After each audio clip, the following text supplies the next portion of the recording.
9h-10h, Sud Radio, la vérité en face. Avec ce livre un peu provoque, quand même, interdit aux moins de 60 ans. C'est un roman aux éditions Robert Laffont. Parce que qu'est-ce que ça veut dire aujourd'hui, 60 ans?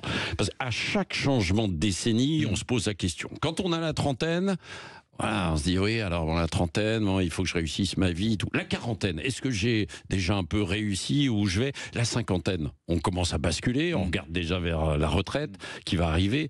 Et alors là, oui, pourtant on en est loin encore, hein, de plus en plus, visiblement. Quoi, vous allez peut-être nous dire ça dans un instant. Et puis ensuite, il y a le fameux cap des 60 avant de filer vers 70-80. C'était intéressant, vous avez entendu Paul tout à l'heure. 61 ans. 61 ans, c'est dans la tête, quoi. Est-ce que c'est vraiment dans la tête? Parce que vous dites, c'est intéressant dans ce livre, vous dites, il y a un chapitre par exemple, la vie ne s'arrête pas à 60 ans, c'est ce que vous écrivez, mais la vie ne commence pas non plus à 60 ans. Ceux qui vous le chantent sont des menteurs, des charlatans. Absolument, parce que en fait, ce qui est très intéressant, c'est que vous avez défini tous les autres, les caps 30 ans, 40 ans, c'est des caps qu'on se fixe nous-mêmes. C'est vrai. Ce qui me frappe dans le cap des 60 ans, c'est que c'est un cap qu'on nous fixe. C'est pas un cap qu'on fixe nous, c'est-à-dire qu'on nous met dans une case.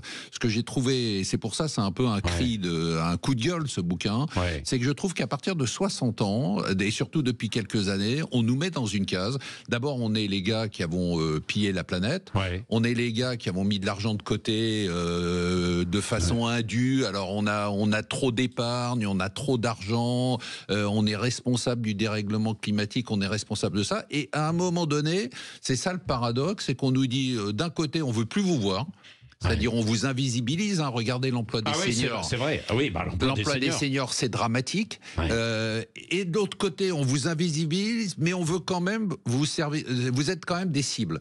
C'est-à-dire qu'à la fois... Et donc on nous met... Et ce que j'ai remarqué autour de moi, c'est qu'on accepte de se faire mettre dans une case. J'ai cette expression que j'aime bien, qui est de dire, on nous met dans une case avant de nous mettre dans une caisse.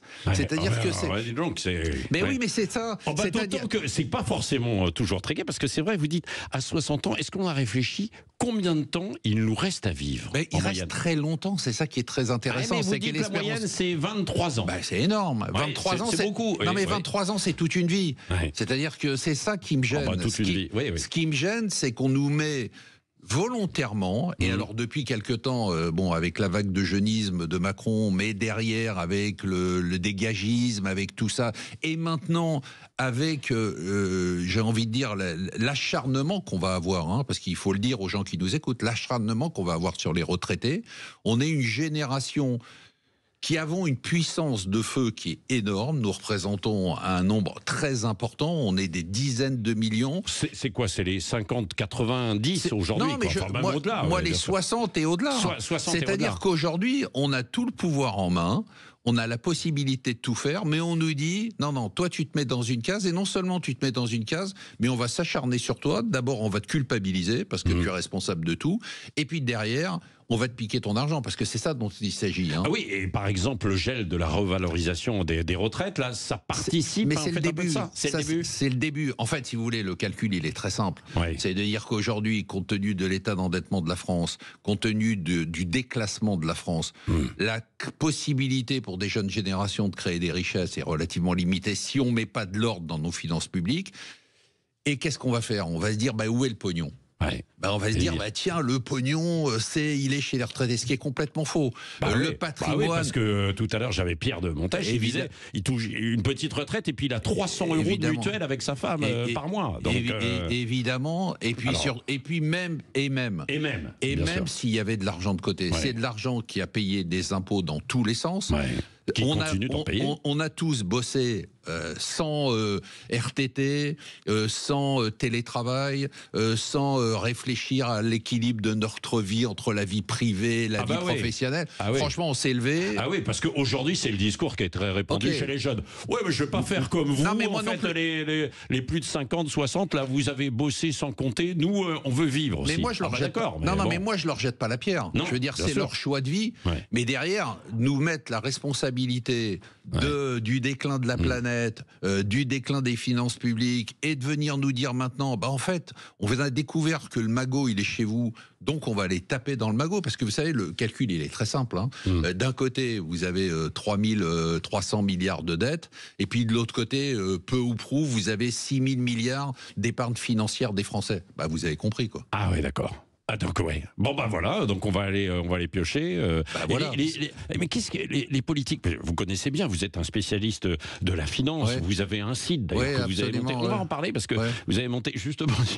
Il y a un chapitre sur grosso modo monter un projet à la soixantaine. Bien sûr. Et comment on est perçu. Mais oui, ça aussi, ça m'énerve. Le côté start-up. Comme si il fallait avoir 14 ans pour monter une start-up, et si on a plus de 20 ans ou 25 ans, on peut pas monter une start-up. Mais non, en fait, ce que je dis aux gens qui nous écoutent, si vous avez 60 ans, c'est le moment de monter des start-up, parce que vous avez toute l'expérience. C'est vous qui allez faire des startups. 9 startups sur 10 meurent dans les 2 premières années. Si ces startups étaient faites par des gens de plus de 60 ans, je peux vous dire que 9 sur 10 sera encore vivante après 2 ans. Alors, j'ai 60 ans, je vais monter ma start-up, mais est-ce que j'ai encore l'énergie et puis du financement possible aussi il y a vos petites économies, quoi. Vous aurez plus de financement. Sauf que les banques, elles vous suivent pas forcément. Non, elles vous suivront. Vous aurez plus de financement. Vous aurez les gens autour de vous qui vont vous faire confiance parce que vous avez l'expérience. D'accord ? Et ensuite, c'est pas dans la tête, c'est dans la société. C'est-à-dire que c'est la société qui nous met dans cette case. C'est la société qui nous dit « Ah ben non, toi t'as plus de 60 ans, mais laisse tomber, je veux dire, qu'est-ce que tu fous ? Pourquoi tu travailles encore ? Pourquoi tu nous emmerdes ? Tu prends le travail des jeunes. » Il peut y avoir des jeunes qui vous disent aussi, Marc Fiorentino, attendez, place aux jeunes, vous en avez bien profité pendant 30-40 ans, et donc laissez-nous bosser, quoi. Mais on veut... Non, mais attendez, on veut les laisser bosser. Moi, je suis pas pour une guerre de génération. C'est-à-dire que moi, je suis pour la transmission. Et c'est-à-dire qu'à partir de plus de 60 ans, je veux dire, l'idéal aujourd'hui, moi j'ai monté pas mal de boîtes où j'étais en binôme avec des gens beaucoup plus jeunes que moi. L'idéal aujourd'hui, c'est le binôme. L'idéal aujourd'hui, c'est l'expérience de quelqu'un de plus de 60 ans, l'énergie, la force, la volonté d'entreprendre de gens de 25 ans et de 30 ans. C'est ça qui fonctionne. Mais dire aux gens de plus de 60 ans, à partir de maintenant, tu dégages, parce que aujourd'hui on va te mettre, comme je vous dis tout à l'heure, dans cette case. Et non seulement on va te mettre dans cette case, mais on va venir te piquer ton pognon parce qu'on a besoin du fric, parce que tu l'as gagné indûment, ce qui est totalement faux. Et il y a toujours ce discours qui est valable justement aussi dans les entreprises, dans beaucoup de boîtes, de se dire tiens, à partir de la cinquantaine, 55, on se dit allez, on met de côté là parce que c'est une aberration. Mais est-ce que vous comprenez l'emploi des seniors? Non, mais nous on a le taux d'emploi des seniors, c'est-à-dire même pas 60 ans, entre 55 et 59 ans, le plus faible de tous les pays de l'OCDE. Toujours. On l'a toujours. Mais oui, c'est normal, parce qu'aujourd'hui, dans une entreprise, avec l'esprit qui règne en France sur à partir de 55-60 ans, vous servez plus à rien, au contraire, au lieu de se dire, là j'ai un gars qui peut travailler, qui peut transmettre, qui a de l'expérience, qui a fait une énorme partie de sa carrière, donc qui a plus les mêmes enjeux d'ego que peut avoir un gars de 25 ou 30 ans. Oui, mais alors il peut coûter trop cher, l'entreprise, vous dire. Pas forcément, parce qu'aujourd'hui, vous avez le cumul emploi-retraite. Mais aujourd'hui, moi, dans mes entreprises, quand je monte des entreprises, je me tourne vers des gens de plus de 60 ans, parce que je me dis, mais c'est tout bénéfice. C'est-à-dire même de façon totalement ils n'ont pas forcément la retraite à 60 ans, Marc Fiorentino. Sauf si vous êtes dans certains secteurs publics. Emploi-retraite à partir de 62, 63, 64 et voire au-dessus. Et vous avez aujourd'hui des gens qui ont une pêche d'enfer, qui ont envie d'avancer, sauf qu'on leur dit non, toi tu n'avances plus, on te met sur la file de droite de l'autoroute et puis tu sortiras au prochain péage. Et le péage, il va être très coûteux. On va continuer d'en parler. Si vous voulez réagir, 0826 300 300, on continue jusqu'à 10h, la vérité en face. Il y a quelque chose d'important aussi, vous avez dit encore une pêche d'enfer. Alors pas tous, il y en a certains qui sont un petit peu plus fatigués que d'autres. Mais pas plus, mais c'est ça qui Non, mais attendez. Je vous prends un exemple. Un jeune de 25 ans qui arrive le matin, excusez-moi l'expression, avec la gueule dans le cul. On dit, c'est un jeune, il est fatigué. Un mec de 60 ans qui arrive avec la gueule dans le cul le matin, on dit, ça y est, il est complètement, il est has-been, il faut le mettre à la retraite. Vous avez compris? C'est-à-dire, demain, et je prends cet exemple parce qu'il est terrible, si vous renversez un café à 25 ans, on dit, oh là là, il est vraiment tête en l'air. Si vous renversez un café à 60 ans, on se dit, le mec, il a un début d'Alzheimer. C'est ça. Bon, 0800 0826 300 300, vous pouvez réagir, faire part de vos réflexions. Et puis on va voir justement que l'apparence est un chapitre assez drôle, évidemment, sur l'apparence aussi à 60 ans. Avec, tiens, aujourd'hui, il y a de la chirurgie esthétique, même pour les hommes, il paraît. 10h moins le quart.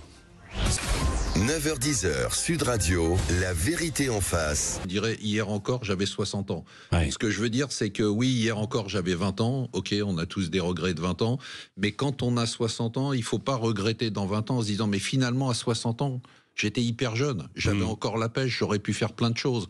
On m'a dit que j'étais vieux, mais je n'étais pas vieux. Ouais. Ce que je veux dire aujourd'hui aux gens qui nous écoutent, à 60 ans, vous êtes jeune, vous n'êtes pas vieux, vous avez une énorme partie de votre vie devant vous, vous avez l'expérience, vous avez l'énergie, vous avez l'argent, parfois, pas pour tout le monde, pas toujours, mais l'argent à chacun son niveau. Je dis pas de l'argent riche. Non, mais bien sûr. Et donc, je vous dis, vous avez tous les atouts aujourd'hui pour avoir une tranche de vie qui est une tranche de vie fabuleuse. Profitez-en pour ne pas vous dire à 80 ans, hier encore, j'avais 60 ans. Même si à 80 aujourd'hui, on a beaucoup d'auditeurs qui nous écoutent, qui ont plus de 80 et qui sont encore aussi en forme, quoi. Il y en a d'autres qui ont plus de difficultés. Quand j'ai dit plus de 60 ans.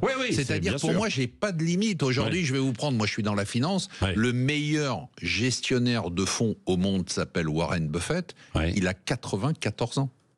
Le meilleur gestionnaire de fonds, une des 10 plus grandes fortunes mondiales au monde. Je veux dire, c'est quelqu'un qui a 94 ans. On est président des États-Unis à 78 ans. D'accord, on est des hommes les plus riches du monde, Bernard Arnault à 75 ans. Je veux dire, je peux multiplier les exemples à l'infini. D'ailleurs, ça a étonné beaucoup de gens de se dire, tiens, mais pourquoi aux États-Unis finalement? Alors, il n'y a pas eu ce match puisque ça a été Kamala Harris plutôt que Joe Biden, mais c'était évidemment Joe Biden face à Donald Trump, quoi. Et c'était quand même pas des quadras, quoi. Hein, non, c'est pas des quadras, mais comme nous en France avec Emmanuel Macron. Alors aux États-Unis, c'est intéressant parce aux États-Unis, on a une double culture. C'est-à-dire qu'on aime à la fois le start-upper jeune de 20 ans ou de 25 ans qui va monter Google, mais on aime aussi le gars qui a de l'expérience, qui a fait plein de choses dans sa vie et qui est un peu dans la transmission. Et c'est ça que je voudrais prôner, c'est ça que je défends dans mon bouquin, c'est de dire, attention, en France, on est en train de dégager une classe d'âge, juste parce qu'on les stigmatise, parce qu'ils ont plus de 60 ans. Je dis, c'est une erreur. Total, c'est une richesse absolument fabuleuse pour la France. Oui, c'est ça. Tiens, il y a Pierre, qui est pas loin de 60, je pense, qui nous appelle au 0826 300 300 avec Manu au standard, qui a même pas 30 ans, Manu au standard, lui. En fait, si. Hier encore, il avait 20 ans. Hier encore, il avait 20 ans, comme Jamel ou Joseph, qui participent aussi à cette émission. Bonjour, Pierre. Bonjour. Bon, vous avez... Oui, je peux vous demander votre âge ou pas? Ça se demande d'ailleurs, Marc. Bien sûr. Oui, ça se revendique. 59 ans et quelques mois. Oh là là, c'est pour vous ce livre. Hein. Et très jeune, très jeune, dans la fleur de l'âge. Bien sûr. Vous avez entendu Marc Fiorentino. Quelle réaction justement? Vous vous sentez comment, vous? Très jeune. Et justement, quand je vois un recruteur qui regarde mon âge sur le CV, j'y écoutais, je dis ça c'est du papier. J'y regardais comme je suis actif. Je suis certainement plus actif que certains jeunes de 20 ans. Alors, c'est pas pour critiquer tous les jeunes, mais il y en a qu'il faut vraiment secouer. Moi, j'ai fait beaucoup de formations dans ma vie. C'est l'expérience aussi qui permet de faire la formation, parce que de la formation, quand on lit des papiers, on ne sait pas de quoi on parle. Voilà, c'est toutes des choses. L'expérience est là. Ce que je dis aussi aux recruteurs, c'est je viens pas chez vous pour me faire un CV par rapport à un jeune. Voilà. Mais c'est toujours très dur d'être recruté parce que ils pensent qu'on va les quitter pour la retraite. Mais de toute façon, un jeune vient faire son CV, au bout de 2 ans, 3 ans, 5 ans maximum, il se barre à la concurrence parce que ça paye mieux. Donc voilà. Moi, c'est ce que je leur raconte déjà quand je les rencontre, parce que moi je me sens en pleine forme et je pense pas à mon âge. Voilà. C'est ça. Il faut voir que on le dit pas assez. C'est une des plaies de l'économie française. C'est-à-dire ce que nous décrit le monsieur aujourd'hui, Pierre, ce que nous décrit Pierre, c'est une des plaies de l'économie française. C'est-à-dire que si aujourd'hui on a les déficits qu'on a, si aujourd'hui on a un taux de chômage qui certes a un peu baissé, mais qui est un des plus élevés des pays développés, c'est parce qu'on ne met pas Et on n'ouvre pas le monde du travail aux seniors. Au Japon, on travaille jusqu'à 67, 70 ans. On confond en France, confond en France le droit à la retraite avec l'obligation de la retraite. Moi, je comprends que des gens qui ont eu un travail ultra pénible pendant 40 ans... bien sûr. Quand j'en vois sur des chantiers, là, juste à côté, évidemment, alors qu'il fait froid et ils montent encore à 62 ans. Mais moi, j'ai passé 45 ans de ma vie professionnelle dans des bureaux chauffés, dans des conditions exceptionnelles. Et donc, aujourd'hui, on ne doit pas m'obliger à prendre ma retraite. On doit me donner mes droits, parce que j'y ai droit, parce que j'ai cotisé, parce que j'ai bossé, parce que j'ai payé de l'argent pendant 40 ou 45 ans. Mais aujourd'hui, on confond droit à la retraite avec obligation de retraite. Pierre, vous cherchez en ce moment du travail, c'est ça, à 59 ans et quelques mois?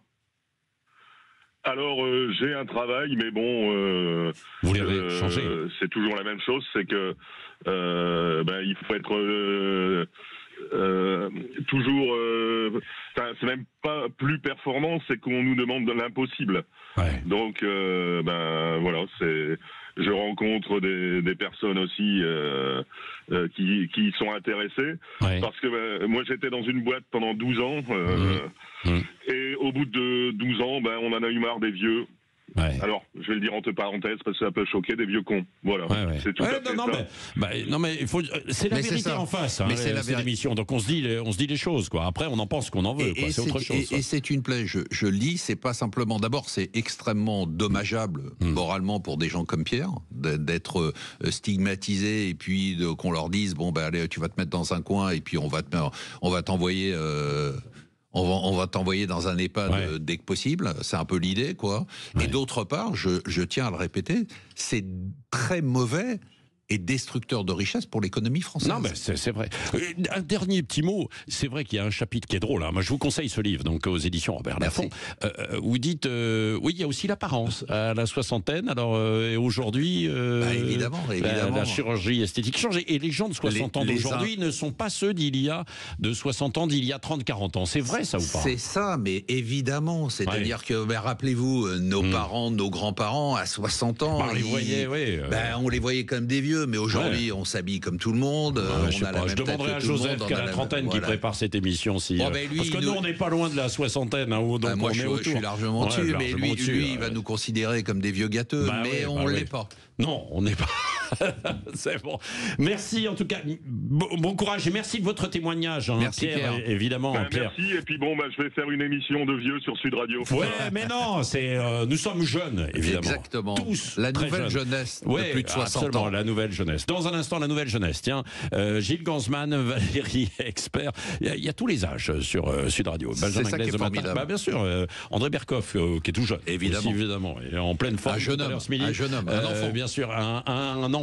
On se retrouve évidemment demain. Les vraies voix ce soir aussi sont toujours jeunes. Cécile de Mélibus, elle rajeunit. Ce que je lui dis chaque jour quand je la vois. Tiens, c'est pour elle ce petit message. Non, c'est vrai.